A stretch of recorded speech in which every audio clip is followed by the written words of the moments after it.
High বন্ধুরা, এখনো নতুন বছর পড়েনি। এখন বাজে 11:30 মতো, বাজেনি, এখনো বাজবে। তো এখনো 25 সাল পড়েনি, এখনো 24 সালে দাঁড়িয়ে আছি সবাই। তো সবাইকে জানাই আগাম হ্যাপি নিউ ইয়ারের শুভেচ্ছা। সবার যেন নতুন বছর ভালো কাটে। আর 2024 আমার একদমই ভালো যায়নি। অনেকের ভালো গেছে, অনেকের ভালো যায়নি।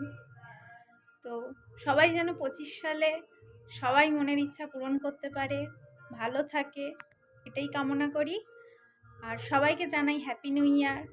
সবাই ভালো থাকবেন, যেন আগের মানে যে বছরটা পড়ছে সেটা যেন সবার খুব ভালো কাটে, এটাই ভগবানের কাছে প্রার্থনা করি। আর সবাইকে জানাই হ্যাপি নিউ ইয়ার।